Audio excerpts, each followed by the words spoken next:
पे बैठाएगी या फर्श पे रखेगी। या तो जन स्वराज को 0 सीट आएगा या इतना सीट आएगा कि आप उसको गिन नहीं पाइएगा। पहली बात आप ये समझिए कि जब मैंने पदयात्रा शुरू की उसी दिन ये बताया है कि दल तभी बनेगा जब मैं करीब करीब पूरा बिहार पैदल चल लूंगा। तो लोकसभा से पहले तो अभी हम आधा बिहार ही कर पाए हैं, 2-5 जिला और कर लेंगे।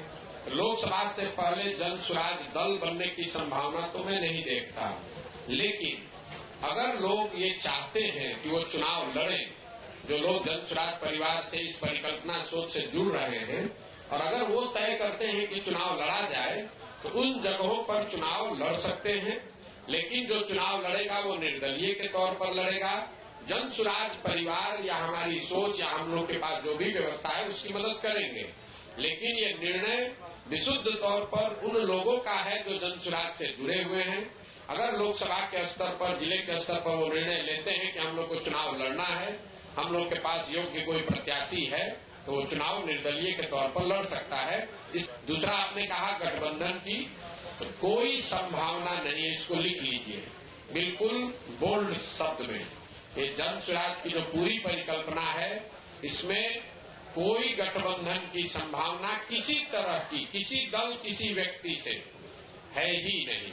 ये नई व्यवस्था बनाने की बात है। ये एमएलए जीतने का, एमपी जीतने का, चुनाव लड़ने का अभियान नहीं है।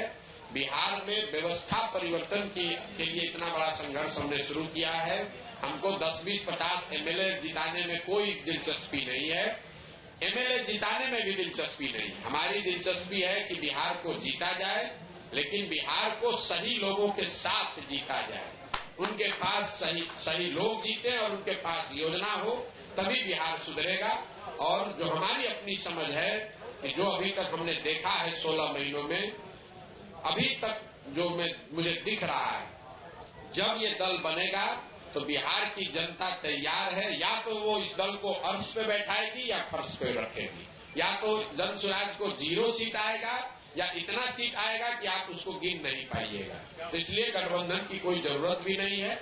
ये संभव है कि सारे प्रयास के बावजूद जनता इससे इत्तेफाक न रखे, लेकिन अगर इत्तेफाक रखेगी तो ये मॉडल ही ऐसा है कि इसमें या तो आप पूरा ही आपका है या नहीं तो